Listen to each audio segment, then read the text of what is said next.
El vaso de jugo de uva voló directo hacia mi vestido blanco. El líquido púrpura se esparció por la tela como una mancha de vergüenza, expuesta a la vista de todos. Esquilerdri, mi propia nieta de apenas 8 años, me observaba con una sonrisa maliciosa, sosteniendo el vaso vacío entre sus diminutas manos. El silencio no duró más de 2 segundos antes de que la sala estallara en carcajadas. Esquiler, eres terrible, chilló mi nuera, Tanisa Ayes Dupri, entre risas convulsas, sin un atisbo de reproche en la voz. Al contrario, parecía orgullosa de lo que su hija había hecho. Mi hijo Marcus se tapó la boca para disimular la diversión, pero sus ojos brillaban de regocijo. Los demás invitados señalaban mi vestido arruinado y murmuraban comentarios que creían inaudibles para mí. Mami dice que tú no perteneces aquí, murmuró Esquiler con esa falsa inocencia que solo un niño manipulado puede fingir. Sus palabras resonaron en mis oídos como campanas de domingo, claras, inevitables, imposibles de ignorar. Tanisa no desmintió nada. Continuó riendo mientras servía más pastel, como si arruinar el vestido de una mujer de 64 años fuese la diversión perfecta para una fiesta de cumpleaños. Permanecí sentada en aquella silla incómoda, sintiendo el jugo adherirse a mi piel y manchar la prenda que había comprado especialmente para la ocasión. Había gastado $150 en ese vestido, dinero que en realidad no podía permitirme. Pero lo hice porque pensé que quizá, esta vez sería distinto. Que tal vez mi familia me trataría con respeto por primera vez en mi vida. Qué ingenua había sido. Qué necia al creer que después de tantos años de humillaciones y desprecios, algo podía haber cambiado. Mis manos temblaban levemente cuando me levanté de la silla. Pero mantuve la cabeza erguida. No les daría el placer de verme derrumbarme. No allí. No frente a todos esos extraños que ahora tendrían una anécdota divertida que contar en sus casas, la historia de la anciana humillada en una fiesta de cumpleaños. Antes de continuar, suscríbete al canal y escribe en los comentarios qué hora es donde estás ahora. ¿No vas a decir nada, abuela?, preguntó Esquiler con esa voz melosa que los adultos encuentran adorable, pero que yo reconocía como veneno puro. La niña había sido entrenada. Alguien le había enseñado exactamente qué decir y cuándo hacerlo. Mis ojos se posaron en Tanisa, que seguía sonriendo mientras repartía más pastel, satisfecha con el espectáculo que había orquestado. No, cariño, respondí con una calma que hasta a mí misma me sorprendió. No tengo nada que decir. Me dirigí a la cocina en busca de algo con que limpiarme. Pero sabía que el daño estaba hecho. El vestido estaba arruinado, mi dignidad pisoteada y mi corazón, una vez más, quebrado por la familia que se suponía debía amarme. En la cocina, mientras frotaba inútilmente las manchas púrpuras con una toalla húmeda, escuchaba las carcajadas que seguían en la sala.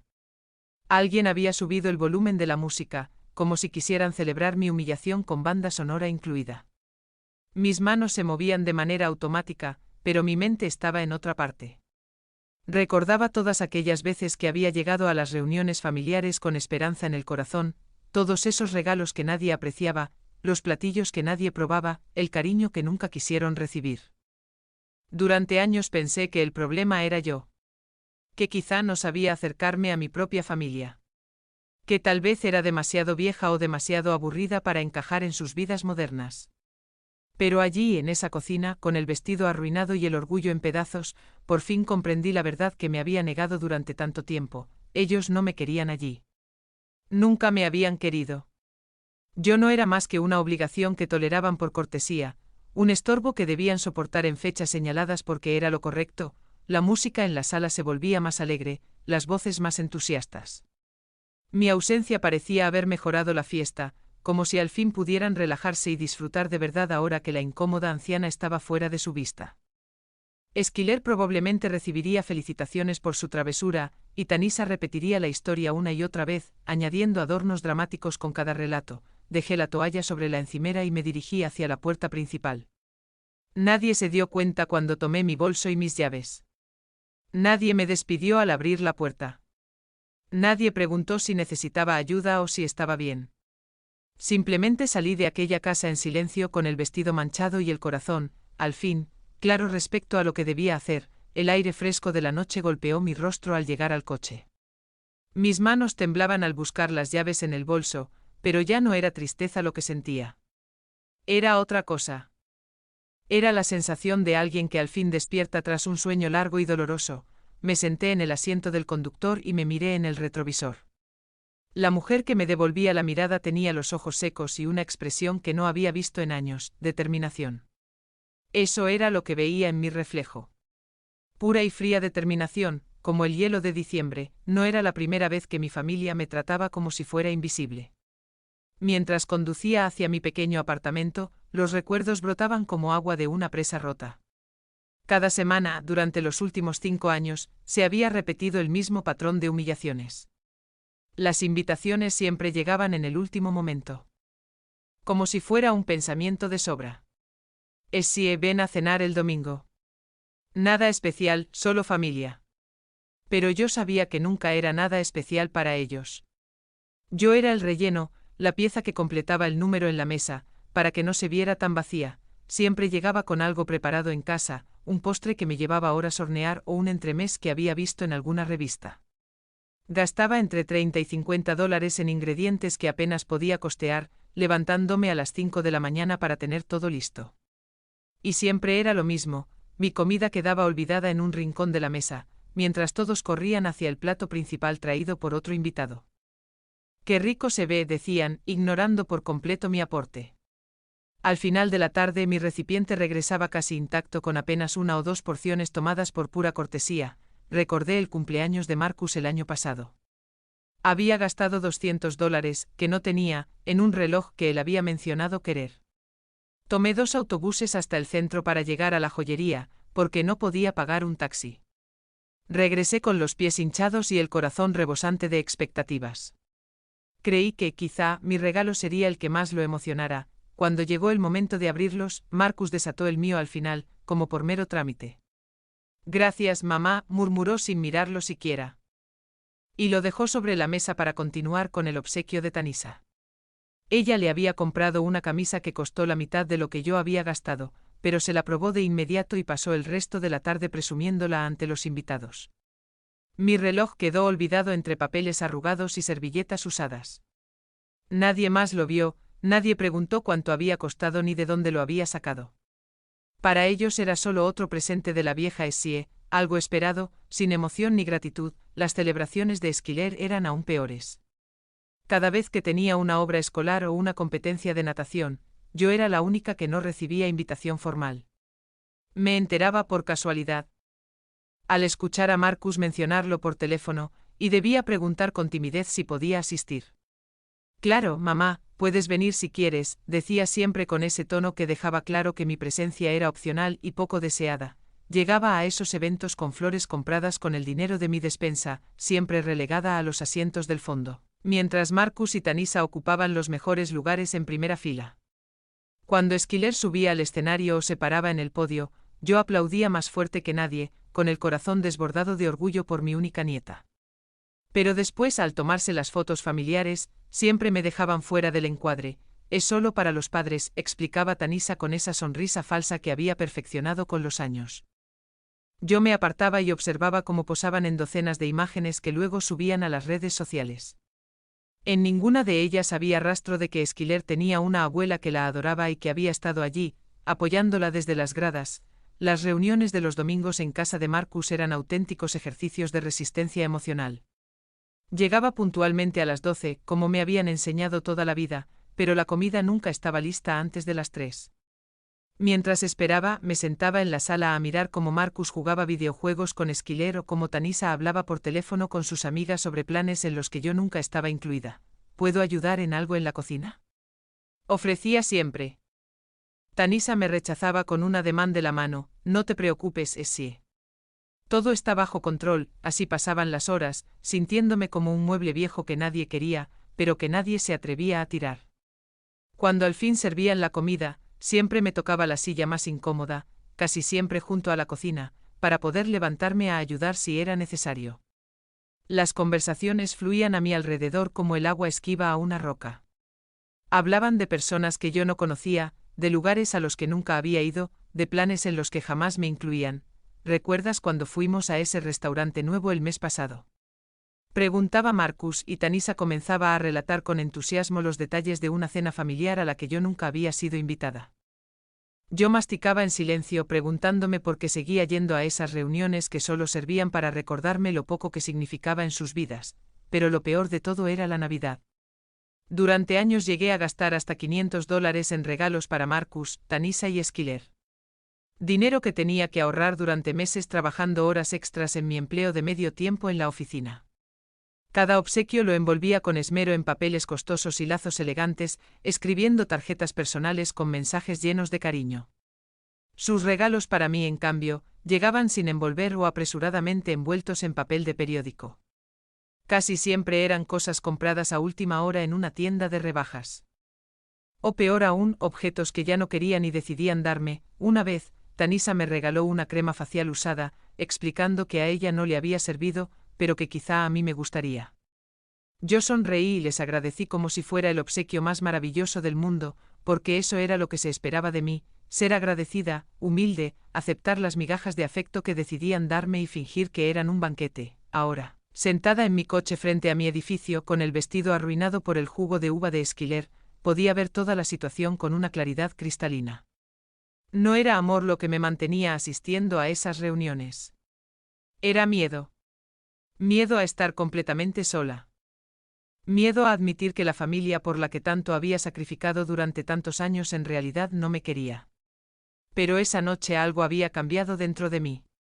La humillación de hoy había sido distinta porque había sido pública y deliberada. No se trató solo de descuido o indiferencia, sino de pura crueldad diseñada para hacerme sentir pequeña e insignificante frente a desconocidos. Y yo lo había permitido, sentada allí, aceptando el maltrato como si fuera normal, como si fuese lo que merecía, pero no más. La primera vez que Marcus me pidió dinero yo tenía 58 años y acababa de enviudar. Mi esposo, Robert Bobby Dupree, había muerto de un infarto mientras trabajaba en el jardín una mañana de abril, dejándome con una pequeña herencia y una soledad que pensé mis hijos llenarían. Qué equivocada estaba. Marcus llegó a mi casa 3 semanas después del funeral, con los ojos enrojecidos y una historia sobre problemas en su trabajo. Mamá, necesito $5.000. Es temporal. Te juro que te lo devolveré en 2 meses. Se veía tan desesperado, tan vulnerable, que no pude decirle que no. Ese dinero provenía del seguro de vida de Robert, dinero que yo había planeado usar para reparar el techo con goteras y reemplazar las viejas ventanas de la casa.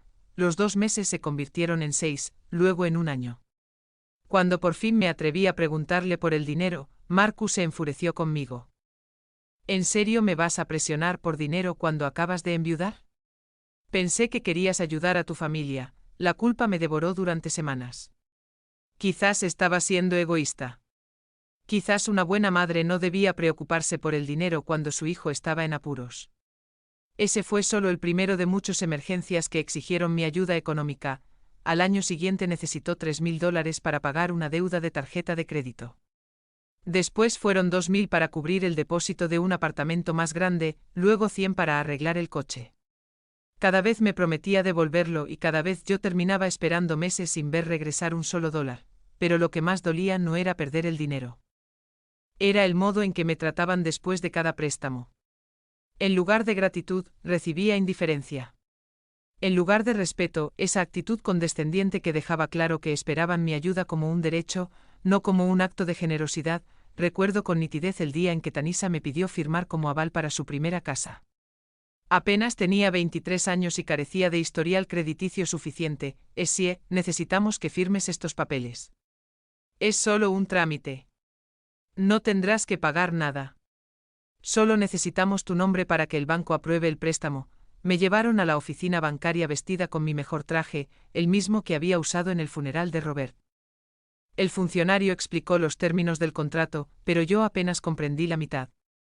Marcus y Tanisha me aseguraron que era algo rutinario, que miles de padres lo hacían cada día por sus hijos. Firma aquí, mamá. Confía en nosotros, y firmé. Firmé porque quería creer que al fin, me veían como una parte importante de sus vidas. Firmé porque pensé que eso haría que me valoraran más. Firmé porque la parte ingenua de mí creía que ese gesto me convertiría en una abuela que Skyler recordaría con cariño al crecer. Durante los 2 primeros años todo pareció marchar bien. Marcus tenía un empleo estable en una empresa de construcción local y Tanisha trabajaba a medio tiempo en una tienda. Pagaban puntualmente la hipoteca y yo me sentía orgullosa de haberlos ayudado a conseguir su primera casa. Al fin había hecho algo concreto por mi familia, algo que realmente importaba, pero entonces Marcus perdió su trabajo. La empresa quebró durante la crisis económica, dejando a decenas de empleados sin empleo y sin las prestaciones prometidas. De pronto las cuotas de la hipoteca se volvieron imposibles de sostener. Me enteré no porque ellos me lo contaran, sino porque el banco me llamó como CEO firmante, señora Dupri. Los pagos de la propiedad que garantizó en el World Avenue llevan 3 meses de atraso. Si no se ponen al día de inmediato, tendremos que iniciar el proceso de embargo. La voz del empleado sonaba fría y profesional, pero sus palabras me golpearon el pecho como un martillazo. Cuando enfrenté a Marcus por la situación, me gritó por primera vez en su vida adulta: «No es mi culpa haber perdido el trabajo, ¿crees acaso que yo quería que todo esto sucediera? Y ahora me presionas como si fuera una criminal». Tanisa estaba de pie detrás de él con Esquilar en brazos, mirándome como si yo fuera la culpable de todos sus problemas. Esa noche volví a casa y calculé con exactitud cuánto dinero tenía ahorrado. Si pagaba los 3 meses de hipoteca atrasados, me quedarían menos de $1000 en la cuenta. Pero si no pagaba, ellos perderían la casa y mi crédito quedaría arruinado para siempre. No tenía opción real. Pagué los $8000 que debían, vaciando prácticamente todas mis reservas de emergencia. Me lo agradecieron de manera fría. Marcus murmuró un gracias sin mirarme a los ojos. Tanisa ni siquiera se molestó en hacerlo. Actuaban como si hubiese sido mi obligación, como si el simple hecho de firmar como avalista me hubiera convertido en responsable de sus errores financieros. Y lo peor era que técnicamente tenían razón. Los meses siguientes fueron un infierno de llamadas constantes del banco. Cada vez que Marcus y Tanisa se atrasaban con un pago, yo era la primera en enterarme. El teléfono sonaba a las 8 de la mañana con empleados bancarios que me recordaban mis obligaciones contractuales. Como si fuera una deudora profesional en lugar de una madre que solo había querido ayudar a su hijo. Me vi obligada a conseguir un segundo trabajo limpiando oficinas por las noches para cubrir los pagos cuando ellos no podían. Llegaba a casa a las 11 con la espalda dolorida y las manos agrietadas por los químicos, todo para mantener a flote una casa en la que ni siquiera era bienvenida. Ese era el insulto definitivo, después de todo el dinero que había puesto, después de arriesgar mi estabilidad financiera por ellos, seguía siendo tratada como una visitante incómoda cada vez que cruzaba su puerta. Nunca me ofrecieron una llave. Jamás me dijeron: «Esta también es tu casa». Nunca reconocieron que sin mis sacrificios, estarían viviendo en un apartamento de alquiler o de regreso con sus padres. La situación empeoró cuando decidieron remodelar la cocina. «Es una inversión», me explicó Marcus cuando me pidió otros $4000 para los nuevos gabinetes y electrodomésticos. «Va a aumentar el valor de la propiedad». Sabía que era mentira. Sabía que simplemente querían una cocina más bonita y esperaban que yo la financiara. Pero me sentía tan atrapada en ese momento que acepté. Trabajé turnos dobles durante 6 meses para reunir ese dinero. Mis pies se hinchaban tanto que tenía que dormir con las piernas en alto, y desarrollé un dolor crónico de espalda que aún hoy me acompaña. Todo para pagar unos gabinetes de madera que Tanisa había visto en una revista y decidió que necesitaba en su cocina. La inauguración de la nueva cocina fue una fiesta para 30 personas, a la que yo no fui invitada. Me enteré por las fotos que Marcus subió a Facebook, donde todos aparecían brindando y celebrando la cocina que yo había pagado. En una de las imágenes, Tanisa posaba orgullosa junto a la nueva isla de granito, con una copa de vino en la mano y una sonrisa radiante. Esa noche llamé a Marcus para preguntarle por qué no me habían invitado. «No pensamos que te interesara, mamá. Tú sabes, no te gustan las multitudes». Era una mentira, y los dos lo sabíamos. La verdad era que mi presencia habría sido incómoda. ¿Cómo podrían presumir ante sus amigos una cocina nueva si la mujer que realmente la había financiado estaba allí, recordándoles la realidad? Fue la primera vez que consideré de verdad la posibilidad de que mi familia me estuviera utilizando. Pero incluso entonces, aun con todas las pruebas ante mis ojos, encontré excusas para justificar su comportamiento. «Son jóvenes», me decía. «Aún no entienden el valor del dinero. Algún día me lo agradecerán de verdad». Qué ciega había estado, qué desesperada por ser amada, que llegué a confundir ser explotada con ser necesaria, el momento en que todo cambió para siempre fue cuando Esquilar cumplió 7 años. Había planeado esa celebración durante meses, ahorrando cada centavo para comprarle el regalo perfecto. Sabía que a Esquilar le encantaban los caballos, así que gasté $300 en una casa de muñecas temática que había visto en una juguetería del centro. Era una pieza preciosa, con establos en miniatura, caballos de distintos colores e incluso diminutas monturas de cuero. La noche anterior a su cumpleaños, trabajé hasta las 2 de la mañana envolviendo cada pequeño accesorio por separado, para que Esquilar tuviera muchos paquetes que abrir. Usé un papel dorado que había comprado especialmente para la ocasión, y até cada caja con cintas rosas que combinaban con la decoración que sabía que Tanisa había elegido para la fiesta. Llegué a la celebración con los brazos llenos de paquetes perfectamente envueltos, emocionada por ver la expresión de Esquilar al descubrir lo que había dentro. Pero desde que crucé la puerta supe que algo era distinto. Tanisa me recibió con una sonrisa tensa y Marcus evitó mirarme por completo. «Essie, qué bueno que viniste», dijo Tanisa con esa voz dulzona y falsa que había perfeccionado con los años. «¿Puedes poner los regalos allí, en esa mesa?». Señaló una mesita en un rincón, lejos de la pila principal donde se amontonaban los demás obsequios. Era evidente que los míos estaban siendo apartados, como si no fueran lo bastante buenos para mezclarse con los otros. La fiesta estaba llena de niños de la edad de Esquilar y de sus padres, gente que yo no conocía pero que claramente formaba parte del círculo social de Marcus y Tanisa. Me senté sola en una silla, observando cómo mi familia interactuaba con aquellos extraños mientras me ignoraban por completo. Era como si yo fuera invisible, como si mi presencia no alterara en nada la atmósfera de la celebración. Cuando llegó el momento de abrir los regalos, Esquilar fue primero a la pila principal. Abrió una bicicleta nueva que le había regalado un amigo de la familia, luego un videojuego de parte de sus tíos paternos, y después una muñeca costosa que había pedido expresamente y que Marcus y Tanisa le compraron. Cada regalo era recibido con gritos de alegría y abrazos entusiastas. Los míos quedaron para el final, casi como una obligación. Esquilar se acercó a la mesa del rincón con menos entusiasmo del que había mostrado en toda la tarde. Empezó a abrir los pequeños paquetes que yo había envuelto con tanto esmero, pero de inmediato noté que su interés era fingido. Los otros niños ya se estaban aburriendo y algunos padres revisaban el teléfono. «¡Qué lindo, abuela!», exclamaba Esquilar cada vez que abría una pieza, pero sus palabras sonaban ensayadas, como si alguien le hubiera indicado qué debía decir.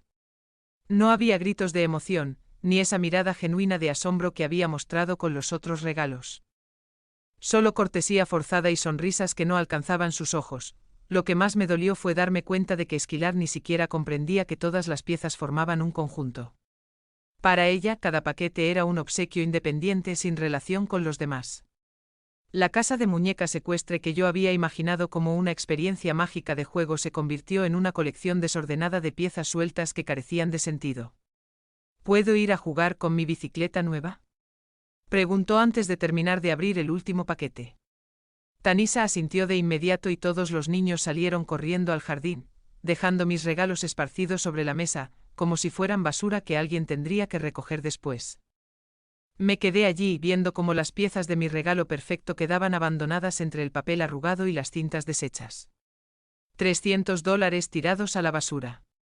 Pero lo que realmente me rompió el corazón no fue el dinero perdido, sino la certeza de que nada de lo que hiciera sería nunca suficiente para esa familia. Marcus se me acercó mientras intentaba recoger los restos de la casa de muñecas. «Mamá, no tenías que gastar tanto dinero. Esquilar ya tiene muchos juguetes». Su tono era condescendiente, como si yo fuera una anciana ingenua que no entendía las verdaderas necesidades de una niña moderna. «La próxima vez mejor danos el dinero en efectivo.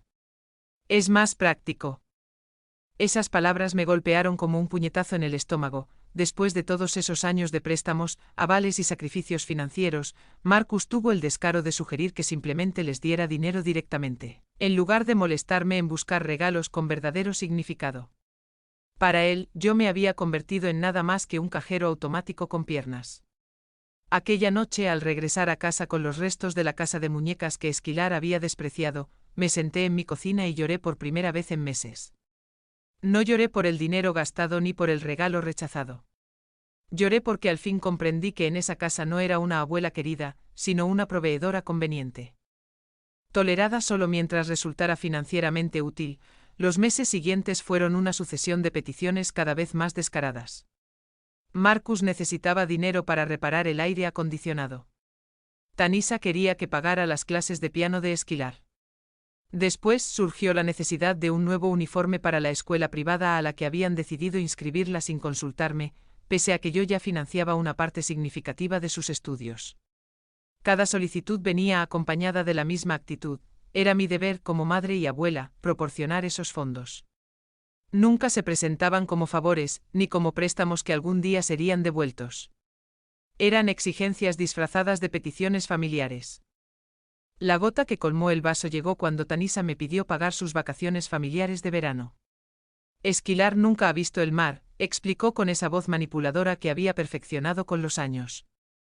Todas sus amigas van a ir con sus familias este verano. No queremos que se sienta excluida. El paquete costaba $2.500. Era dinero que no tenía sin vaciar por completo mi cuenta de emergencias, pero la presión emocional era abrumadora. La simple imagen de Esquilar sintiéndose marginada en las conversaciones con sus compañeras me partía el corazón. ¿Qué clase de abuela dejaría que su nieta se perdiera una experiencia importante por falta de dinero?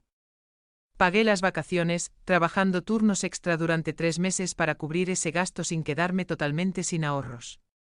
Y mientras yo fregaba oficinas hasta que mis rodillas dolían, mi familia disfrutaba de una semana en las Bahamas, subiendo a las redes sociales fotos sonrientes desde restaurantes caros y playas paradisíacas. ¿Me invitaron a acompañarlos? Por supuesto que no. No pensamos que te interesara, mamá. Tú no eres muy de playa, explicó Marcus al volver, bronceado y relajado, como si el hecho de que yo hubiera financiado todo el viaje no me otorgara ni siquiera el derecho a ser considerada. Fue en ese instante, al ver las fotografías de unas vacaciones familiares financiadas por mí pero vividas sin mí, cuando algo se quebró definitivamente dentro de mí. No era amor lo que sentía por esa familia. Era una adicción a ser necesitada, una desesperación por mantener algún tipo de vínculo, aunque fuese tóxico y unilateral. Y ahora, tras la humillación de aquella noche, después de que Esquilar me arrojara jugo de uva delante de desconocidos mientras toda mi familia reía, había llegado el momento de la verdad. Ya no podía seguir engañándome con la esperanza de que las cosas mejorarían, o de que algún día me agradecerían todo lo que había sacrificado por ellos. Era hora de que aprendieran cuánto dependían realmente de esa vieja Essie a la que tanto les gustaba humillar. El lunes por la mañana desperté con una claridad mental que no había sentido en años. No había llorado durante la noche ni perdido el sueño preguntándome si acaso había exagerado con lo sucedido en el cumpleaños. Por primera vez en mucho tiempo sabía exactamente qué debía hacer y cómo lo haría. Desayuné en silencio mientras revisaba todos los documentos que había guardado en mi caja de seguridad durante los últimos 6 años, contratos de préstamos, recibos de transferencias bancarias, documentos de aval, comprobantes de pagos realizados en nombre de Marcus y Tanisha. Era abrumador verlo todo junto. Había gastado más de $43.000 en mantener a flote la vida financiera de mi familia. Hice la primera llamada exactamente a las 9 de la mañana. Marqué el número del abogado Silas Jenkins, quien había manejado el testamento de mi difunto esposo, Robert. Silas tenía 72 años, pero su mente seguía siendo tan afilada como un bisturí. En los últimos años se había encargado de algunos asuntos menores para mí, principalmente seguros de vida y contratos laborales. Buenos días, licenciado Jenkins.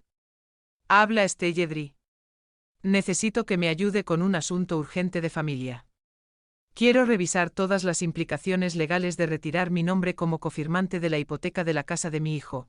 Mi voz sonaba más firme que en meses. Hubo una pausa al otro lado de la línea. Silas conocía a Marcus desde niño y sabía lo difícil que había sido mi situación financiera tras la muerte de Robert. Stella, ¿está segura de que quiere hacer esto? Una vez que retire su firma, el banco podría exigir el pago inmediato del saldo total o iniciar un proceso de embargo. Exactamente, respondí con una calma que me sorprendió. Eso es precisamente lo que quiero que ocurra. Le expliqué brevemente los hechos del día anterior, sin entrar en detalles emocionales, limitándome a lo concreto. Silas escuchó en silencio, interrumpiéndome de vez en cuando para aclarar fechas y montos. Comprendo su situación, Stella. Déjeme revisar los contratos originales y le diré qué opciones tenemos. Puede venir a mi oficina esta tarde a las 3, confirmé la cita y colgué, sintiéndome más viva de lo que me había sentido en años. La segunda llamada fue al banco donde Marcus y Tanisa tenían la hipoteca. Pedí hablar con el oficial de préstamos que había manejado el caso original, un hombre llamado David Sterling, que conocía bien mi historial de pagos como avalista. Señor Sterling, necesito información sobre el proceso para retirarme como cofirmante de la propiedad en el Wood Avenue. David sonó confundido. Durante los últimos 3 años había sido yo quien siempre llamaba cuando había problemas de pago, la que encontraba formas de cubrir los déficits. Señor Adri, ¿hay algún problema con el préstamo? Este mes los pagos están al día, no hay problema con los pagos actuales, respondí con serenidad. Simplemente quiero explorar mis opciones legales para retirarme de esa responsabilidad. David explicó que era técnicamente posible, pero que requeriría que Marcus y Tanisa calificaran por sí solos para el préstamo o que encontraran a otro cofirmante. Si no podían, el banco tendría derecho a exigir el pago del saldo pendiente. ¿Cuál es el saldo actual del préstamo? Pregunté aunque ya tenía una idea aproximada. $137.000, señor Adri. La cifra me impactó, aunque no debía sorprenderme. Entre la hipoteca original, las refinanciaciones en efectivo que habían hecho y los intereses acumulados por años de pagos irregulares, la deuda había crecido de manera considerable, entiendo. ¿Podría enviarme por correo electrónico un estado de cuenta completo y la documentación necesaria para iniciar el proceso de retiro como cofirmante? David accedió, aunque pude notar la preocupación en su voz. Seguramente ya estaba calculando las posibilidades de que Marcus y Tanisa pudieran afrontar esa deuda solos. Después de colgar, me preparé una taza de café y me senté en la sala para procesar lo que acababa de poner en marcha. No sentía culpa ni arrepentimiento, solo una extraña sensación de liberación. Como si hubiera cargado durante años con un peso inmenso y finalmente me hubiera permitido soltarlo. Por primera vez en años, me fui a dormir con una sonrisa en el rostro. 3 semanas después de firmar los papeles con Silas, mi teléfono comenzó a sonar a las 6 de la mañana. Era Marcus y su voz sonaba completamente distinta a la última vez que habíamos hablado. La seguridad desfachatada con la que Marcus solía pedirme dinero o favores había desaparecido. Ahora su voz sonaba desesperada, confusa. Mamá, recibimos una carta del banco. Dicen que vas a retirar tu firma de nuestra hipoteca. Esto tiene que ser un error, ¿verdad? Nunca harías algo así sin avisarnos antes. Podía oír el temblor en su voz, y detrás los gritos de Tanisa, desbordados de abogados y amenazas de demandas. No es un error, Marcus. La carta es correcta. Mi respuesta fue tranquila y directa. No necesitaba adornos ni largas justificaciones. Los hechos hablaban por sí solos. Hubo un silencio largo en la otra línea. Podía escuchar su respiración acelerada mientras intentaba procesar lo que acababa de confirmar. ¿Por qué harías esto, mamá? Es por lo de la fiesta. Eso fue solo una broma de niños. Intentaba minimizar lo ocurrido, disfrazando de inocente travesura lo que en realidad había sido una humillación pública cuidadosamente orquestada, por supuesto. Marcus. Los niños son niños. Estoy bien, mantuve mi respuesta corta y neutral. Luego añadí con una calma férrea, esto no tiene nada que ver con travesuras infantiles. Tiene que ver con que durante 6 años he sido responsable de una casa donde no soy bienvenida, donde me tratan como un problema, donde permiten que me humillen en público sin consecuencia alguna. Mi voz seguía serena, pero llevaba una firmeza que Marcus jamás había escuchado en mí. Pero mamá, esta es nuestra casa. Esquiler creció aquí. No puedes hacer esto. El pánico se filtraba ahora en su tono. Por fin comprendía que su madre ya no era la mujer manipulable de antes. Esta es la casa que yo he estado pagando durante 6 años. Marcus. La casa que compraste, remodelaste y disfrutaste mientras yo hacía turnos dobles para cubrir los atrasos. La casa donde celebraste la inauguración de la cocina que yo financié, sin siquiera invitarme a verla. Ha llegado el momento de que aprendas a ser responsable de tus propias decisiones financieras. Colgué antes de darle oportunidad de responder. 5 minutos después el teléfono volvió a sonar. Era Tanisa. Y si Marcus había sonado desesperado, ella ardía en pura furia. Essie, ¿cómo te atreves? Somos tu familia. No puedes permitir que Esquiler pierda su hogar por un capricho de anciana. Su voz destilaba veneno, esa hostilidad que siempre había mantenido oculta tras un barniz de cortesía forzada. Tanisa, decidiste que yo no tenía un lugar en esa familia. Ahora vas a descubrir lo que significa vivir sin mi apoyo económico. Mi respuesta la enfureció aún más. Eres una vieja amargada y egoísta. Siempre lo supimos, pero ahora lo demuestras. Vas a destruir la vida de tu propia nieta por venganza, gritaba con tal violencia que tuve que apartar el auricular de mi oído. La única persona que va a destruir la vida de Esquiler es su madre, que prefirió gastar dinero que no tenía en vez de enseñarle a respetar a su abuela. Colgué de nuevo y esta vez desconecté la línea fija. En los días siguientes desplegaron toda clase de estrategias para doblegarme. Marcus comenzó a esperarme en el estacionamiento de mi trabajo. Con los ojos enrojecidos y el aspecto de quien no ha dormido en días. Mamá, por favor, hablemos como adultos. Sé que estás herida por lo que pasó, pero esto está yendo demasiado lejos. Podemos arreglarlo, Marcus. Durante 6 años yo he sido la adulta, trabajando horas extras para sostener tu casa mientras me tratabas como si fuera invisible. Ahora es tu turno de actuar como adulto y enfrentar las consecuencias de tus actos. No esperé su respuesta, simplemente me dirigí a mi coche y me fui. La siguiente jugada fue enviar a Esquiler. Una tarde al volver del trabajo la encontré sentada en los escalones de mi edificio, con el uniforme escolar sucio y los ojos bañados en lágrimas. Había caminado 8 calles sola desde su colegio, algo que sus padres jamás habrían permitido en circunstancias normales. Abuela, mamá dice que vas a hacernos perder la casa. Es cierto, su vocecita temblaba, los ojos rojos por el llanto. Por un instante sentí un pinchazo de culpa, pero enseguida recordé aquella misma mirada de desprecio cuando me arrojó el jugo de uva encima. Esquiler, dile a tu mamá que los adultos toman decisiones de adultos. Esta situación no es tu responsabilidad. La llevé de regreso a su casa, firme a pesar de sus lágrimas y sus preguntas inocentes sobre por qué la abuela ya no los ayudaba. Allí estaban Marcus y Tanisa esperando, con expresiones que oscilaban entre la súplica y la furia. Mamá, mira lo que le estás haciendo a Esquiler. ¿Eso es lo que quieres? Ver sufrir a tu nieta. Marcus señaló a la niña, aferrada a la pierna de Tanisa, sollozando desconsolada. Lo que no quiero es ver a mi nieta crecer creyendo que está bien faltarle el respeto a los mayores porque sus padres lo permiten. Mis palabras cortaron el aire como vidrio quebrado. Esquiler sufre porque ustedes la usan como peón emocional en lugar de enseñarle que los actos tienen consecuencias. Esa noche encontré mi coche rayado de lado a lado con la palabra egoísta, y las 4 llantas desinfladas. Cuando llamé a la policía, el oficial que tomó el reporte me preguntó si sospechaba de alguien. Tengo algunas ideas, pero no puedo probarlo, respondí. Él asintió con comprensión. Seguramente había visto muchos casos similares de disputas familiares degenerando en vandalismo. Señora, le recomiendo instalar cámaras de seguridad. Casos como este suelen empeorar antes de mejorar, y no se equivocó. La semana siguiente arrojaron huevos podridos contra mi puerta. Después fueron globos llenos de pintura roja que estallaron en mis ventanas.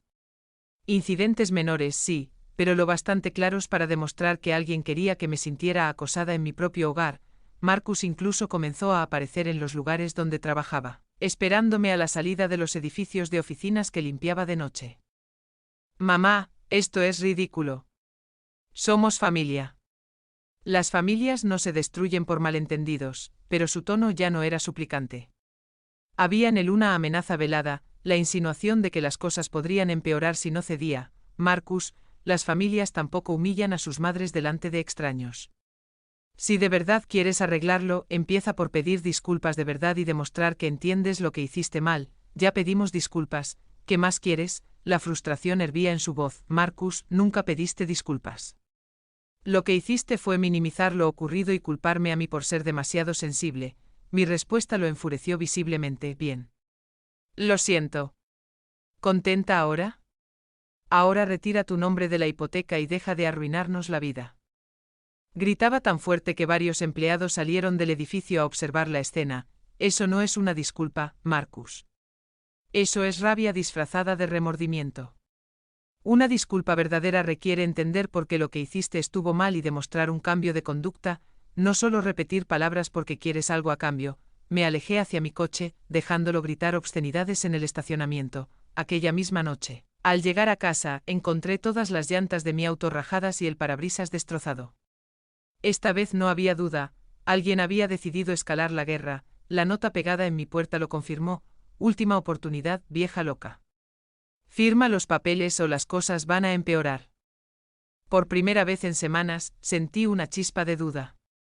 ¿Había ido demasiado lejos? ¿Valía la pena todo esto solo para demostrar un punto? Pero enseguida recordé las carcajadas de toda mi familia, mientras el jugo de uva resbalaba por mi vestido. Recordé los años en que me trataron como un cajero automático con piernas. Recordé todas las humillaciones que había soportado en silencio. No había ido demasiado lejos. Apenas estaba empezando, la llamada que lo cambió todo llegó un miércoles por la mañana, mientras desayunaba. Era Brenda Miller, la secretaria de la oficina de construcción donde Marcus había trabajado hasta hacía 2 años. Durante aquel tiempo Brenda siempre había mostrado amabilidad hacia mí, preguntando por mi salud cuando yo lo visitaba. Señora Estelle, necesito hablar con usted de algo importante. ¿Podemos vernos en privado? Su voz sonaba nerviosa, como si temiera que alguien pudiera estar escuchando. Es sobre Marcus y unos documentos que encontré cuando limpiaban los archivos antiguos de la empresa. Quedamos de reunirnos esa misma tarde en una pequeña cafetería cerca de mi apartamento. Brenda llegó puntual con una carpeta de manila apretada contra el pecho como si guardara secretos peligrosos.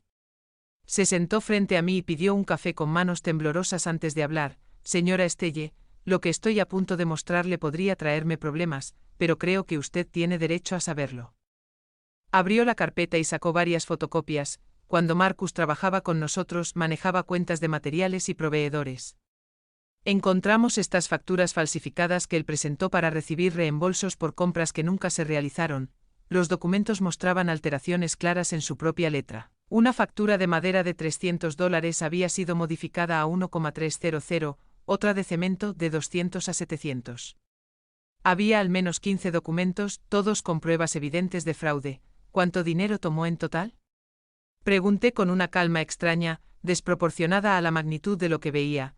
Estimamos unos $8,000 en 6 meses. El dueño nunca presentó cargos porque Marcus era popular entre los empleados y no quería problemas. Solo lo despidió y prefirió mantener todo en silencio. Brenda me miraba con compasión, quizá esperando lágrimas o un colapso. ¿Por qué decide decirme esto ahora, Brenda? Pregunté. Era una pregunta legítima. Habían pasado 2 años desde el despido, porque ayer Marcus vino a la oficina a pedirle a mi jefe una carta de recomendación. Dijo que necesitaba demostrar que había sido un empleado confiable para conseguir un préstamo. Y también mencionó que usted estaba siendo problemática, que intentaba sabotear su estabilidad financiera por rencor. Esa no sonaba en absoluto como la mujer que yo conozco. Las piezas encajaron con claridad dolorosa.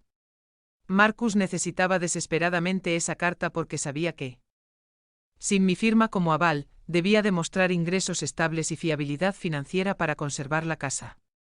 Y al mismo tiempo construía una narrativa donde yo era la villana irracional, preparando el terreno para cuando el escándalo de la hipoteca se hiciera público. ¿Puedo quedarme con copias de estos documentos? Brenda asintió y me entregó toda la carpeta. ¿Hay más? Señora Estelle. Hablé con Patrice Washington, quien estaba en recursos humanos cuando Marcus trabajaba con nosotros. Me dijo que falsificaba horas extras en sus tarjetas de tiempo. También descubrimos que vendía herramientas de la empresa y se quedaba con el dinero. La imagen de mi hijo se transformaba ante mis ojos. No era un hombre con mala suerte laboral, sino alguien que había tejido su vida a base de fraudes, robos y mentiras. ¿Conoce a otras personas que pudieran contarme más? Brenda me dio los nombres y teléfonos de 3 antiguos compañeros de trabajo. Esa misma noche hice la primera llamada. Darren Scott, supervisor de construcción, fue directo. Señora Dupree, su hijo tiene problemas graves de honestidad. Yo descubrí que robaba herramientas y las vendía en línea. Cuando lo enfrenté me amenazó con acusarme de ladrón si decía algo. La segunda llamada fue a Patrice Washington, quien confirmó lo de las horas falsas y añadió algo que me heló la sangre. Marcus solía jactarse de haber engañado a su madre para que firmara como aval de la casa. Decía que usted no entendía lo que firmaba y que era fácil manipularla porque temía quedarse sin familia. Aquellas palabras me golpearon como un puño en el estómago.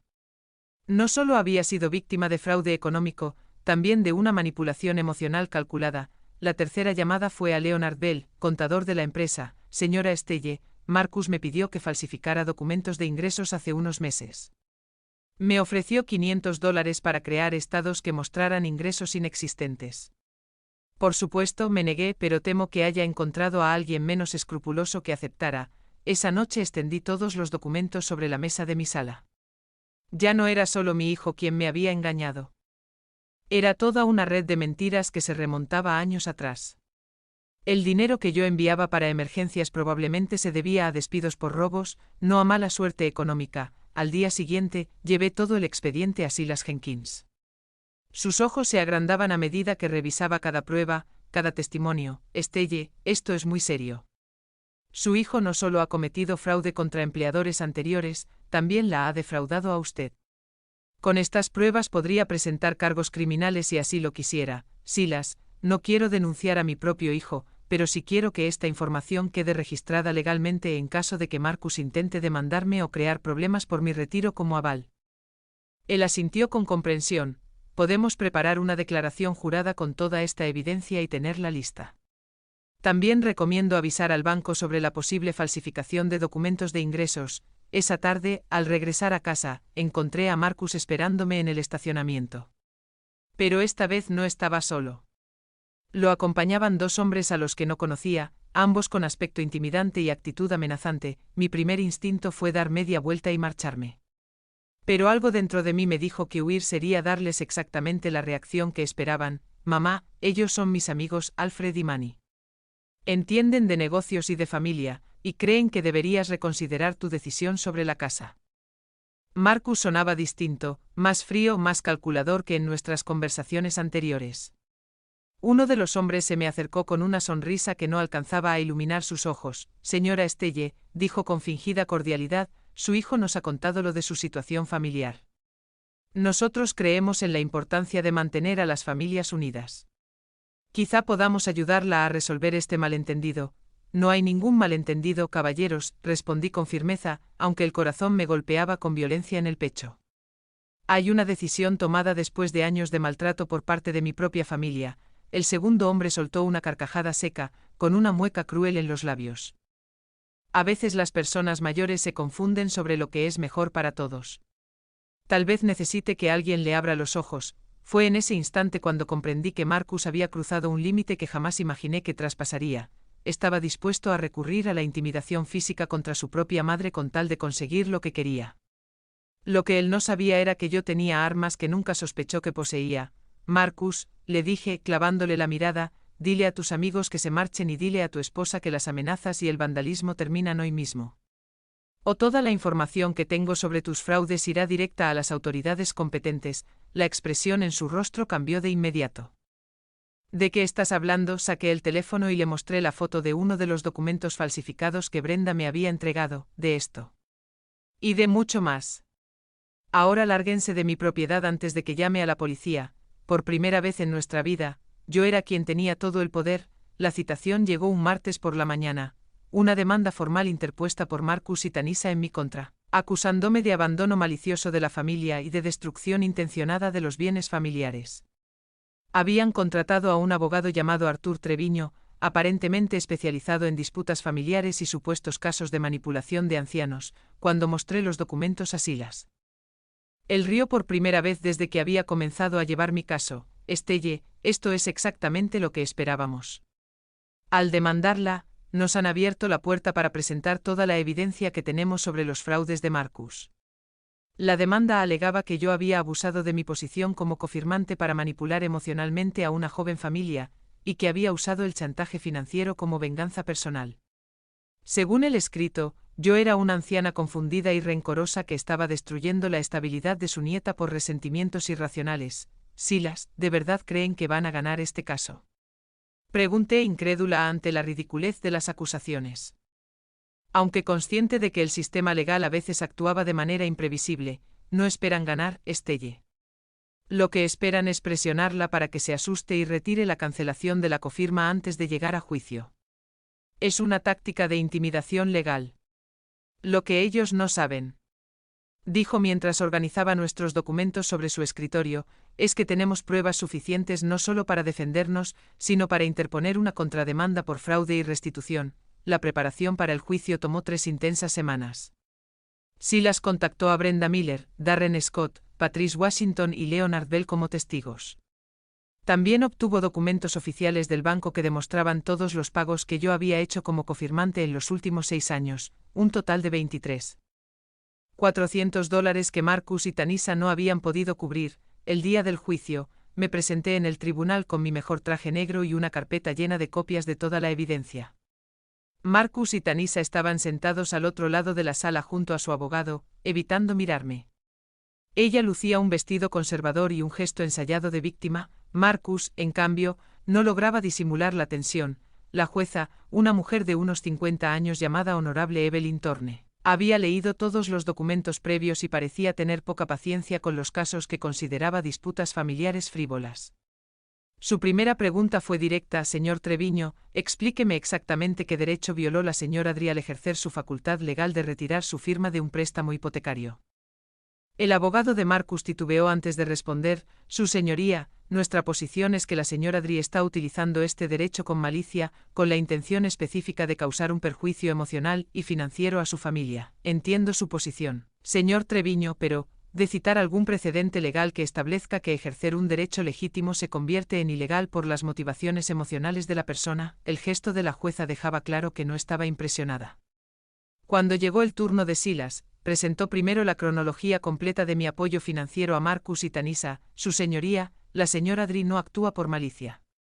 Actúa como lo haría cualquier persona razonable después de años de abuso financiero y emocional. Mostró las transferencias bancarias, los pagos hipotecarios que yo había cubierto y los préstamos que nunca me habían devuelto. El total ascendía a 43,200 dólares en 6 años. Además, su señoría, hemos descubierto evidencia de que el señor Marcus Dri ha estado implicado en actividades fraudulentas que afectaron directamente la capacidad de la señora Dri para tomar decisiones financieras informadas. Comenzó entonces a presentar los documentos falsificados que Brenda había encontrado, las declaraciones juradas de los antiguos compañeros de trabajo de Marcus y la evidencia de sus mentiras sobre ingresos y estabilidad laboral. El abogado Treviño se levantó de golpe. Objeción, su señoría. Esa evidencia no es pertinente al tema de la cofirma hipotecaria. La jueza Thorne lo fulminó con la mirada. Señor Treviño, usted abrió la puerta a la cuestión del carácter y las motivaciones cuando alegó que mi clienta actuaba con malicia. La conducta previa del señor Marcus Dri es absolutamente relevante para establecer un patrón de comportamiento deshonesto hacia su madre. Brenda Miller fue la primera testigo en declarar. Habló con claridad sobre los documentos fraudulentos, sobre las confesiones de Marcus respecto a manipularme y sobre su reciente intento de obtener cartas de recomendación falsas. Señora Miller, ¿el señor Marcus Dri mostró alguna vez remordimiento por defraudar a su antiguo empleador?, preguntó Silas. No, señor, respondió ella. De hecho, cuando hablé con él la semana pasada, me dijo que su madre era una mujer difícil, que no entendía cómo funcionaban las familias modernas. Aseguró que estaba siendo egoísta por negarse a seguir apoyándolos económicamente. Cuando Darren Scott testificó sobre el robo de herramientas y las amenazas que Marcus le había hecho, vi cómo la expresión de la jueza se endurecía. Con el testimonio de Patrice Washington acerca de las horas extras falsificadas y los comentarios despectivos que Marcus hacía sobre mi supuesta ingenuidad, la jueza tomó notas extensas, pero el momento más decisivo llegó cuando Silas me llamó a declarar. Había ensayado mis palabras durante días, pero al llegar el instante todo fluyó de manera natural. Su señoría, comencé, mirando a la jueza de frente. Durante 6 años trabajé turnos dobles. Vacié mis ahorros y comprometí mi futuro financiero para sostener a una familia que me trataba como si fuera invisible. Pagué vacaciones a las que no fui invitada, reformas que nunca disfruté y una casa en la que mi presencia era apenas tolerada, nunca deseada. Relaté el episodio en la fiesta de cumpleaños de Tanisa, la humillación pública que sufrí y los años de abusos silenciosos que había soportado. Señoría, el día en que mi propia nieta me arrojó jugo de uva mientras toda mi familia reía. Comprendí al fin que no era el amor lo que me mantenía ayudándolos. Era el miedo. El miedo a quedarme sola. El miedo a admitir que las personas por las que lo había sacrificado todo jamás me habían querido de verdad. Cuando el abogado de Marcus intentó interrogarme, sus preguntas buscaban retratarme como a una mujer mayor, confundida y vengativa. Señora Dupri, ¿no es cierto que todo esto lo hace por despecho, porque se sintió ofendida en una reunión familiar? No, señor. Lo hago porque al fin entendí que durante años he sido víctima de un fraude emocional y financiero. Mi hijo y su esposa construyeron su estilo de vida sobre mentiras y sobre mi dinero. Y cuando intenté poner límites, Recurrieron a la intimidación y al vandalismo, presenté las fotografías de los daños a mi coche, las amenazas escritas que había recibido y declaré sobre los hombres intimidantes que Marcus llevó para presionarme. Señoría, una madre que verdaderamente ama a su familia no recurre a la intimidación física cuando esa familia establece límites financieros razonables. Cuando concluyeron los testimonios, la jueza se retiró a deliberar durante 1 hora. Al regresar, su veredicto fue claro e inequívoco. Este tribunal determina que la señora Estelle Dupri ha actuado dentro de sus derechos legales al retirar su CEO firma del préstamo hipotecario en cuestión. Además, este tribunal encuentra pruebas contundentes de un patrón de conducta fraudulenta y manipuladora por parte del señor Marcus Dupri hacia su madre. La jueza ordenó que la demanda en mi contra fuese desestimada por completo. Asimismo, dispuso que Marcus y Tanisa pagaran la totalidad de mis gastos legales, una suma de $4.500, y emitió una orden de alejamiento que les prohibía contactarme o acercarse a mi propiedad durante 1 año entero. Señor Marcus Dupri, advirtió la jueza, este tribunal le advierte que cualquier acoso o intimidación futura hacia su madre derivará en cargos criminales. La señora Dupri tiene derecho a vivir libre de amenazas y manipulaciones. Incluso cuando éstas provengan de su propia familia. Cuando salí del tribunal aquella tarde, Silas me estrechó la mano con una sonrisa genuina. Estelle, hoy no solo ganó un caso legal. Ganó su libertad. Por primera vez en 6 años me sentí completamente libre. Han pasado 2 años desde aquel juicio. 2 años en los que mi vida cambió de formas que jamás habría imaginado. Ahora me encuentro sentada en la pequeña cafetería que abrí con el dinero que antes gastaba en sostener la vida financiera de Marcus y Tanisa. Robert's Corner lleva el nombre de mi difunto esposo, y cada mañana, al abrir sus puertas, siento que él está conmigo, orgulloso de la mujer en que por fin me he convertido. La cafetería está en el centro de la ciudad, en un local que arriendo por $900 al mes. Con los $4.500 que Marcus y Tanisa tuvieron que pagarme en costas legales, más los ahorros que acumulé al dejar de cubrir sus gastos, logré hacer las renovaciones necesarias y comprar el equipo inicial.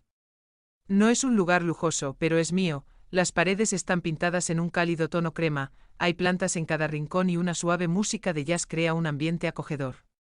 Sirvo café recién hecho, repostería casera que horneo cada mañana y sencillos sándwiches para el almuerzo.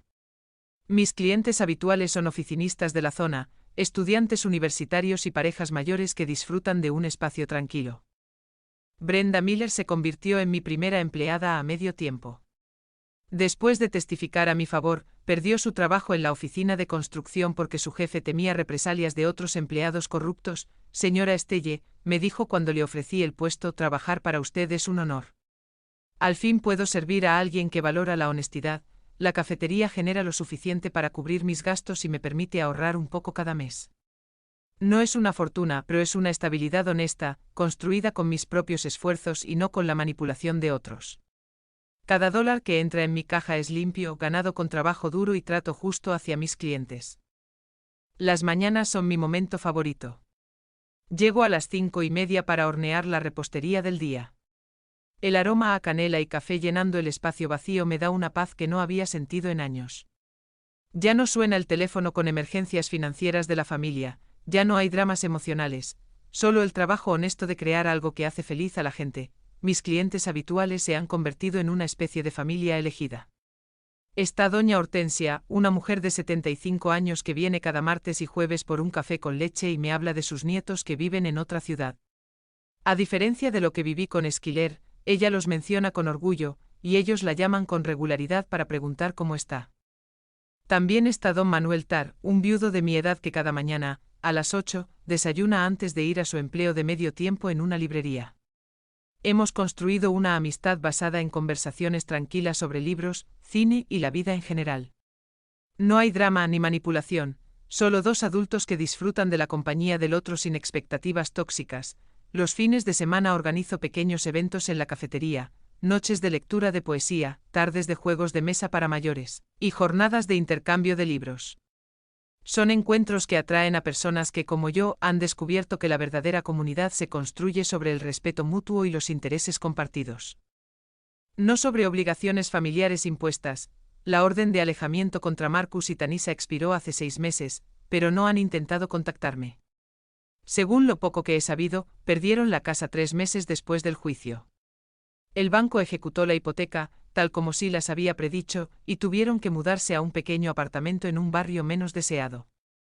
Marcus consiguió empleo en una empresa de jardinería por salario mínimo, lo único que pudo encontrar tras conocerse su historial de fraudes en la comunidad de la construcción. Tanisha tuvo que trabajar a tiempo completo en un supermercado para cubrir lo básico. Su estilo de vida cambió de forma drástica, pero al fin viven dentro de sus verdaderos medios y no a costa del dinero de otros. De Esquiler recibo noticias de vez en cuando a través de doña Hortensia, que conoce a algunas madres del colegio donde estudia mi nieta. Ella se adaptó mejor de lo esperado. Al parecer, la experiencia de mudarse y ver a sus padres trabajar duro le enseñó lecciones de responsabilidad que jamás aprendió cuando todo les llegaba fácil. Hace 3 semanas la vi desde la ventana de mi cafetería. Caminaba por la calle con una amiga, ambas con uniforme escolar, riendo por algo que una de ellas había dicho. Había crecido más alta y más madura, con una expresión más seria pero también más auténtica. Por un instante nuestras miradas se cruzaron a través del cristal.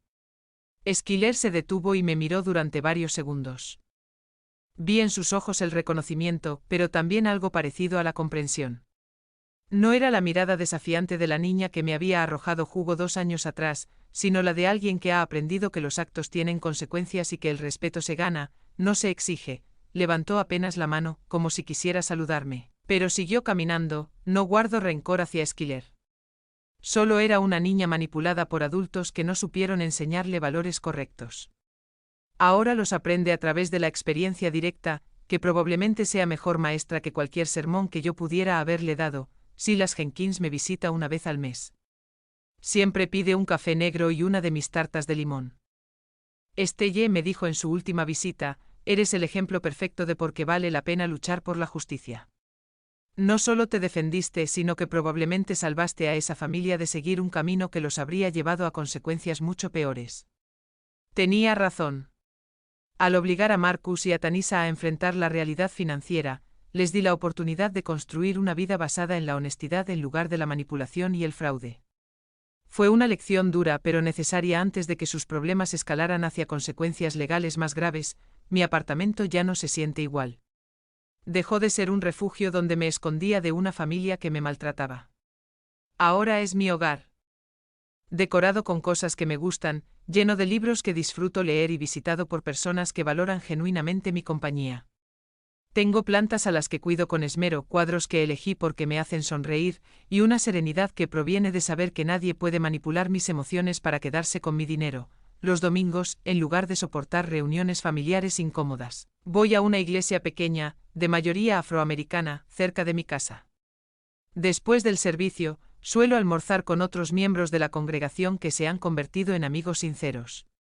Son personas que me conocen como Estelle, la dueña de la cafetería, no como Estelle, la madre a la que podían explotar económicamente. Esta mañana, mientras preparaba el café para un nuevo día de trabajo honesto, me miré en el pequeño espejo que tengo tras el mostrador. La mujer que me devolvía la mirada tenía 66 años, algunas arrugas más que hace 2, pero unos ojos que brillaban con una confianza que no había sentido en décadas.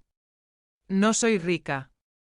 No tengo una gran familia que me celebre en las fiestas. No tengo nietos que me llamen para contarme sus logros escolares. Pero tengo algo que no había tenido en años: respeto propio y control sobre mi vida. Como dicen, la mejor venganza es vivir bien. Y por primera vez en mi vida adulta, eso es exactamente lo que estoy haciendo. Aquella tarde, al cerrar la cafetería tras otro día exitoso, noté una figura familiar al otro lado de la calle. Era Marcus, más delgado con ropa de trabajo sucia, observando mi café desde la distancia. No se acercó. No intentó entrar. Solo se quedó allí unos minutos antes de marcharse. En sus ojos vi algo que nunca había visto antes: respeto. Tal vez incluso un atisbo de orgullo.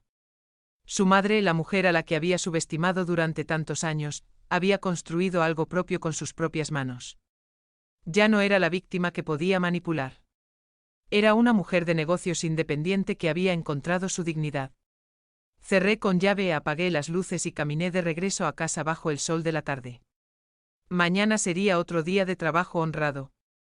Otro día de vivir bajo mis propias reglas. Y no podía ser más feliz. 6 meses más tarde, en una mañana de noviembre, desperté con la noticia de que mi cafetería había sido seleccionada como pequeña empresa del mes por la Cámara de Comercio local. La placa de reconocimiento llegará la próxima semana junto con un artículo en el periódico que incluirá mi fotografía y la historia de cómo una mujer de 66 años abrió su primer negocio. La ironía no me pasa desapercibida. Durante décadas en mi familia nadie me consideró capaz de lograr algo significativo por mí misma. Solo era la mujer mayor a la que podían recurrir para resolver sus problemas financieros. Ahora, desconocidos me reconocen como una empresaria exitosa que ha contribuido positivamente a la comunidad. Brenda me trajo el café esta mañana con una sonrisa radiante. Señora Estelle, ayer mi hija me preguntó si podría darle consejos sobre cómo abrir su propia panadería. Dice que usted es su inspiración para las mujeres mayores que quieren seguir creciendo. Reí al escuchar eso, recordando cuántas veces Marcus y Tanisa insinuaron que yo era demasiado vieja para entender el mundo moderno. El reconocimiento de la Cámara de Comercio incluye una invitación para hablar en un seminario sobre emprendimiento en la tercera edad. Al parecer, mi historia ha inspirado a otras personas de mi edad que creían que ya era tarde para empezar de nuevo. El coordinador del evento me explicó que existe una creciente demanda de testimonios como el mío, relatos de quienes encontraron su propósito después de los 60. El señor Manuel se ha convertido en algo más que un cliente habitual. En las últimas semanas hemos comenzado a pasear juntos los domingos por el parque, después de que cierro la cafetería. Ayer me trajo flores silvestres que recogió en su caminata matutina. Un gesto sencillo, pero lleno de consideración genuina. Es refrescante compartir tiempo con alguien que no quiere nada de mí salvo mi compañía. Estelle me dijo ayer mientras compartíamos una rebanada de pay de manzana, es admirable cómo construiste todo esto después de... Bueno, después de lo que pasaste con tu familia. Rara vez hablamos de mi situación anterior, pero cuando lo hacemos, siempre lo aborda con respeto y comprensión, nunca con lástima ni juicio. La semana pasada decidí ampliar el menú de la cafetería para incluir platillos caseros más elaborados. Ahora sirvo guisos, sopas y comidas tradicionales que preparo cada mañana antes de abrir. La demanda ha sido tan alta que estoy considerando contratar a otra persona a medio tiempo para ayudar con la cocina. Es extraño pensar que hace menos de 3 años, me preocupaba por pagar mis propias cuentas y ahora estoy creando empleo para otros. Los eventos de fin de semana también han evolucionado. Este sábado tendremos nuestra primera noche de relatos compartidos, donde los clientes podrán contar experiencias significativas de vida. La idea surgió cuando la señora Hortensia mencionó que muchos mayores se sienten invisibles en una sociedad que parece valorar solo a los jóvenes. Mi cafetería se ha convertido en un espacio donde las experiencias de vida se aprecian como sabiduría, no como irrelevancia. Ayer recibí una carta inesperada. Venía de Darren Scott, el supervisor de construcción que había testificado sobre las actividades fraudulentas de Marcus. Me escribió para contarme que Marcus había solicitado empleo en su nueva empresa, pero que rechazó la solicitud por sus antecedentes. Señora Estelle, decía la carta, quería que supiera que su valiente decisión de exponer la verdad ha protegido a otros empleadores de ser defraudados. Su hijo necesitaba enfrentar consecuencias reales para tener alguna posibilidad de cambiar. Sus palabras me hicieron reflexionar sobre algo que había evitado considerar. ¿Había sido realmente beneficiosa mi decisión para Marcus a largo plazo? Creo que sí. Durante años mis constantes rescates financieros le habían enseñado que podía escapar de las consecuencias de sus actos. Ahora, por primera vez en su vida adulta, está experimentando la conexión directa entre decisiones y resultados. Brenda me contó que lo vio la semana pasada trabajando en el jardín de una casa del vecindario. Se veía cansado, pero concentrado en su labor, algo que nunca observó en él durante los años en la oficina de construcción. Se veía diferente, me dijo más serio, como si al fin entendiera que el trabajo honesto requiere un esfuerzo honesto. Hace 2 semanas, mientras organizaba papeles viejos en mi apartamento, encontré una fotografía familiar tomada en aquellas vacaciones en las Bahamas que yo había pagado. En la imagen Marcus, Tanisa y Esquiler sonreían radiantes en la playa, bronceados y relajados, sin que hubiera indicio alguno de que aquel viaje había sido financiado por alguien a quien ni siquiera permitieron acompañarlos. Por primera vez pude mirar esa foto sin sentir dolor. En su lugar, me invadió una extraña satisfacción. Aquellas habían sido las últimas vacaciones pagadas con dinero no ganado, cualquier viaje futuro que esa familia realizara sería pagado con trabajo honesto y una planificación responsable. De alguna manera, mi negativa a seguir siendo su fuente financiera ilimitada había sido el mejor regalo que podía darles. Mi terapeuta, la doctora Laura Muñoz, me sugirió que comenzara a escribir un diario sobre esta experiencia. Estelle me dijo en nuestra última sesión, tu historia podría ayudar a otras personas que viven situaciones similares de abuso financiero dentro de la familia. Muchas personas, especialmente mujeres de tu edad, se sienten atrapadas en patrones tóxicos porque creen que no tienen opciones. He comenzado a escribir por las noches, después de cerrar la cafetería.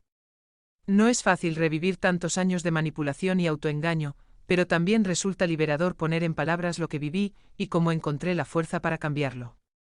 Tal vez algún día estas reflexiones puedan convertirse en algo más formal, un libro o una serie de artículos que ayuden a otros en situaciones semejantes.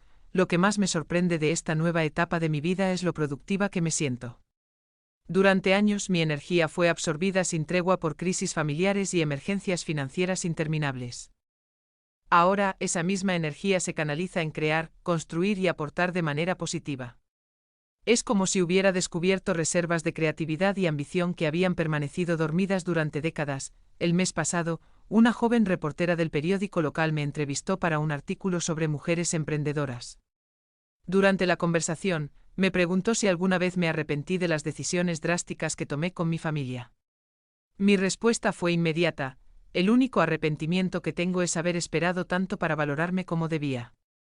Esa frase se convirtió en la cita destacada del artículo. Y desde entonces, varias mujeres han venido a la cafetería específicamente para conocerme y contarme sus propias historias de relaciones familiares difíciles.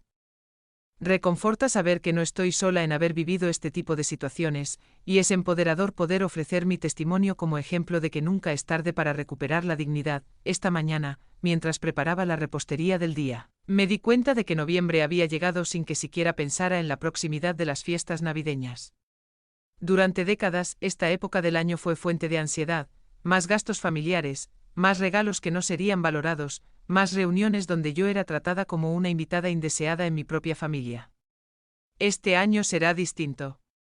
Brenda y yo planeamos decorar la cafetería para Navidad y ofrecer especialidades de temporada.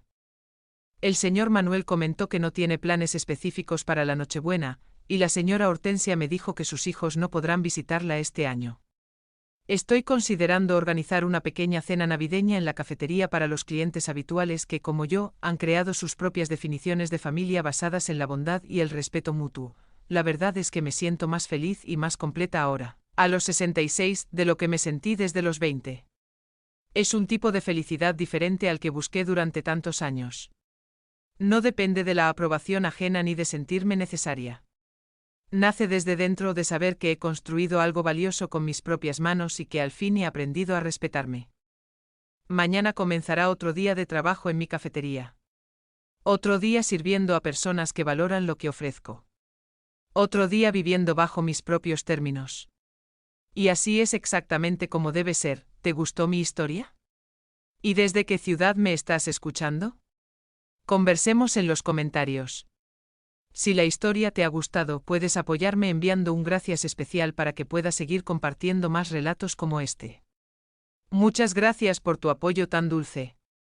Espero con ilusión tus comentarios sobre esta historia. En la pantalla puedes ver 2 nuevas historias de vida que te recomiendo muchísimo. Hay mucho más en mi canal. No olvides suscribirte. Nos vemos en la próxima historia de vida.